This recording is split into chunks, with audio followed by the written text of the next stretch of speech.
اعوذ باللہ من الشیطان الرجیم، بسم اللہ الرحمن الرحیم۔ دوستو، آج ہم بات کریں گے چلے کے متعلق۔ چلہ کیا چیز ہوتی ہے، یہ کیوں کیا جاتا ہے، اس کو کرنے کے کیا فائدے ہیں اور اس میں کیا نقصانات بھی کوئی ہو سکتے ہیں کہ نہیں، یہ سب ہم آج کی گفتگو میں بیان کریں گے۔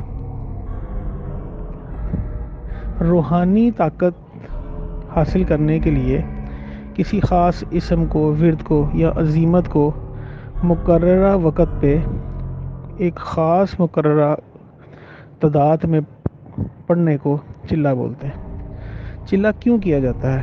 چلہ اس لیے کیا جاتا ہے، اس سے سب سے زیادہ کامن کام جو چلے سے لیا جاتا ہے وہ ہے تسخیر کا، جنات کی تسخیر، روح کی تسخیر، رجال الغیب، اس کے علاوہ کشف القبور، اپنے کسی ایسی چیز کو تسخیر کر دینا جیسے تسخیر خلائق ہوتا ہے، ٹھیک ہے، کسی کے دلوں کا حال جان لینا، کسی کے دماغ تک اپنی بات پہنچا لینا، کسی کو کسی کام پہ مجبور کرنا، کسی نیکی کے کام پہ، اس کو تسخیر بولتے ہیں۔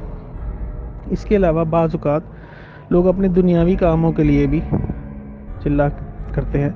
چلہ ایک روحانی پریکٹس ہے جس کا مقصد یہ ہے کہ آپ کا انٹریکشن ملائکہ کے ساتھ بہتر طریقے سے ہو جائے، تقویٰ پیدا ہو جائے، اور آپ کو جو روحانیت، جو آپ کی منزل ہے، آپ اس تک آسانی سے پہنچ جائیں۔ یہ بات یاد رکھیں، چلہ کبھی بھی بغیر کسی استاد کی اجازت کے نہیں ہوتا۔ آپ بغیر کسی اجازت کے کریں گے، اس میں نقصان کا چانس بہت زیادہ ہوتا ہے۔ چلے کی سب سے پہلی شرط یہ ہے کہ آپ ایک تعداد مقرر کرتے ہیں۔ زیادہ تر یہ تعداد 40 دن ہوتی، لیکن بعض مواقع پہ 21 دن بھی ہوتی۔ 40 دن تک میں نے ایک تسبیح پڑھنی ہے۔ اب وہ تسبیح کی ایک خاص تعداد ہوگی، مثلا اگر کوئی نام ہے جیسے یا رحمان ہو یا پھر یا وہاب ہو، اگر آپ اس کو پڑھنا چاہتے ہیں 3200 دفعہ، 3200 دفعہ آپ اس کو ڈیلی پڑھیں گے، لیکن وقت، جگہ ایک ہوگا، ٹائم ایک ہوگا۔ آج آپ نے جتنے بجے شروع کیا، 40 دن اسی ٹائم پہ پڑھیں گے، اسی جگہ پہ پڑھیں گے، جانماز بھی وہی ہوگی، تسبیح بھی وہی ہوگی۔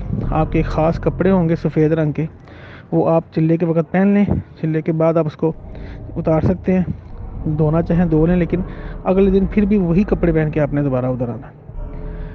اس کے علاوہ چلے کرتے ہوئے آپ کو ترک حیوانات، ترک جلالی و جمالی اور ترک لذات یہ بھی کرنا پڑتا ہے۔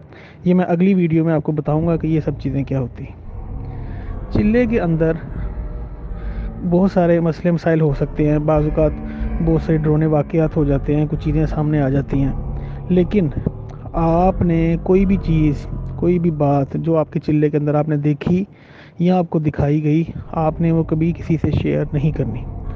ہاں، اپنے استاد سے یا شیخ سے جس نے وہ وظیفہ آپ کو یا چلہ کرنے کے لیے آپ کو اجازت دی ہے، آپ اس کے ساتھ شیئر کر سکتے ہیں۔ چلے کے پہلے 10-15 دن نارملی آسان ہوتے ہیں، لیکن آخری جو دن ہوتے ہیں 10 بڑے مشکل ہوتے ہیں۔ تو لیکن اگر اس ٹائم آپ چلہ چھوڑ دیتے ہیں، کسی وجہ سے آپ اس ٹائم پہ نہیں شروع کر سکتے، یا کوئی بھی وجہ ایسی ہو جاتی ہے کہ چلہ کنٹینیو نہیں رہتا، تو آپ کو رجت ہونے کا چانس بھی ہے۔ رجت کیا ہے؟ ایک سزا ہے جو انہی روحانی قوتوں کی طرف سے ملتی ہے جن کا آپ چلہ کر رہے ہوتے ہیں۔ تو چلے کے آداب آپ کو میں نے بتا دیے۔ آپ کو ترک جمالی، ترک جلالی، ترک حیوانات، ترک لذات کے ساتھ 40 دن تک مسلسل ایک مقررہ وقت، ایک مقررہ تعداد پڑھنی ہوتی ہے، اور ایک خاص مقصد جس کے لیے آپ اس کو پڑھتے ہیں وہ اپنے مائنڈ میں رکھنا ہوتا ہے۔ تو اللہ تعالیٰ کے حکم سے اگر آپ کا لگن سچی ہو، آپ کا استاد آپ کے ساتھ کامل استاد ہو، تو کوئی وجہ نہیں کہ آپ کا چلہ مکمل خیر و اسلوبی سے نہ ہو۔ اگلی کچھ ویڈیوز میں آپ کو بتاؤں گا کہ کچھ اسموں کی، کچھ صورتوں کی متعلق، اور ان کا چلہ کس طرح کیا جاتا ہے، اس کا تمام طریقہ آپ کو بتاؤں گا۔ مجھے اپنی دعاؤں میں یاد رکھیے گا۔ ویڈیو دیکھنے کا بہت شکریہ۔